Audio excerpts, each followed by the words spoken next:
കോഴിക്കോട് നഗരത്തിൽ വൻ തീപിടുത്തം. ഇപ്പോഴും ആ തീ പൂർണ്ണമായും നിയന്ത്രണ വിധേയമാക്കാൻ സാധിച്ചെങ്കിൽ കൂടി തീ ഇപ്പോഴും അണയ്ക്കാനായിട്ടില്ല. പുതിയ ബസ് സ്റ്റാൻഡിന് സമീപത്തെ കാലിക്കറ്റ് ടെക്സ്റ്റൈൽസ് എന്ന വസ്ത്ര ഗോഡൌണിലാണ് തീ പടർന്നത്. വസ്ത്ര ഗോഡൌൺ പൂർണ്ണമായും കത്തിയമർന്നു. 5 മണിക്കൂർ നീണ്ട ആശങ്കകൾക്കൊടുവിലാണ് തീ നിയന്ത്രണ വിധേയമാക്കിയത്. തൊട്ടടുത്ത കടകളിലേക്ക് തീ പടരാതിരിക്കാനുള്ള തീവ്ര ശ്രമങ്ങളാണ് ഇപ്പോൾ നടക്കുന്നത്. കെട്ടിടത്തിന്റെ രൂപമാണ് തീ അണയ്ക്കാൻ പ്രതിസന്ധിയായത്.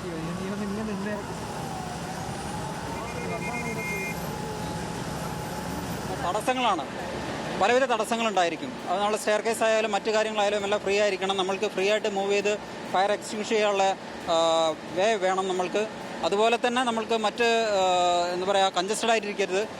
മറ്റ് ഓപ്പൺ സ്മോക്ക് പോകാനുള്ളത് വേണം. കാരണം സ്മോക്ക് നിറഞ്ഞു കഴിഞ്ഞാൽ BSL ഇടാതെ നമ്മൾക്ക് വർക്ക് ചെയ്യാൻ കഴിയില്ല. അപ്പോൾ BSL ഇട്ടിട്ടാണ് ജീവനക്കാർ ഇപ്പോൾ വർക്ക് ചെയ്തുകൊണ്ടിരിക്കുന്നത്. ഇപ്പോൾ സിലിണ്ടറുകൾ ഏറെ കാലിയായിക്കൊണ്ടിരിക്കുകയാണ്. അത് മീൻചന്തയിലും മറ്റ് സ്റ്റേഷനുകളിലും പോയിട്ട് റീഫിൽ ചെയ്തിട്ട് വന്നുകൊണ്ട് വീണ്ടും വർക്ക് ചെയ്തുകൊണ്ടിരിക്കുകയാണ്. ഈ ഒരു ഭാഗം കംപ്ലീറ്റ് ക്ലോസ്ഡ് ആയിരുന്നു. നമ്മൾക്ക് റൂട്ട് തന്നെ മനസ്സിലായിട്ടില്ലായിരുന്നു.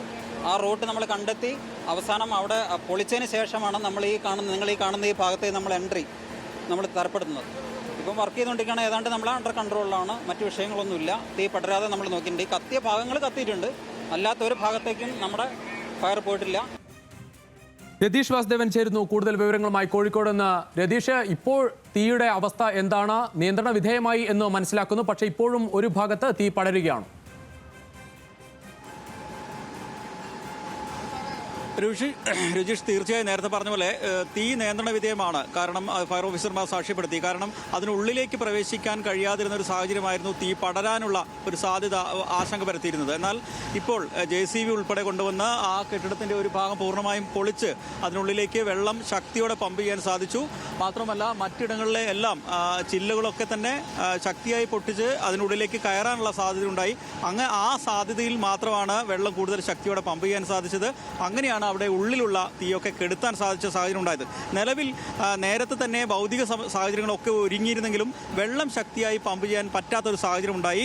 ആ സാഹചര്യം കുറേയും കൂടി തീയെ ആളിക്കത്താനും കൂടുതൽ ഇടങ്ങളിലേക്ക് വ്യാപിക്കാനും ഒരു സാഹചര്യം ഉണ്ടായി. എന്നാൽ മറ്റിടങ്ങളിലേക്ക് ഇതിന് സമീപമുള്ള മറ്റ് വ്യാപാര സ്ഥാപനങ്ങളിലോ കെട്ടിടങ്ങളിലേക്കോ തീ വ്യാപിക്കാതിരിക്കാൻ കർശന ശ്രദ്ധയും ജാഗ്രതയും ഫയർഫോഴ്സ് ഉദ്യോഗസ്ഥർ പൊരുത്തി. അത് വിജയകരമായി. മറ്റിടങ്ങളിലേക്ക് തീ വ്യാപിച്ചില്ല. ഇതിന് താഴെയുള്ള നിരവധി ചായക്കടകളുണ്ട്, ടീ ഷോപ്പുകളുണ്ട്. അവിടെ ഉണ്ടായിരുന്ന വലിയ സംവിധാനങ്ങളൊക്കെ ഉണ്ട്. ആ ഷോപ്പുകളിലേക്ക് ഒന്നും തീ വ്യാപിച്ചില്ല.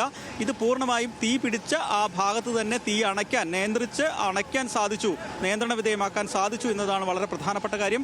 അത് ആശ്വാസജനകമാണ്. പക്ഷേ നഗരമധ്യത്തിൽ ഏറെ തിരക്കുള്ള ഒരു വ്യാപാര കേന്ദ്രം, ഒരു പ്രധാനപ്പെട്ട സ്വകാര്യ ബസ് സ്റ്റാൻഡ്, ഇവിടെ ഇങ്ങനെ ഒരു തീപിടുത്തം ഉണ്ടാകുന്നു. ഈ തീപിടുത്തം മണിക്കൂറുകളോളം നിയന്ത്രിക്കാൻ പറ്റാത്ത നിസ്സഹായമായ സാഹചര്യത്തിൽ ഫയർഫോഴ്സ് ഉദ്യോഗസ്ഥർ അടക്കം നോക്കി നിൽക്കേണ്ട സാഹചര്യം ഉണ്ടാകുന്ന തരത്തിൽ ഇതിൻ്റെ രൂപഘടനയിലുള്ള വലിയ വിമർശനമാണ് ഇപ്പോൾ ഉള്ളത്. അത്തരത്തിൽ പഴയ കെട്ടിടങ്ങൾ ഉൾപ്പെടെ നഗരത്തിലുണ്ട്.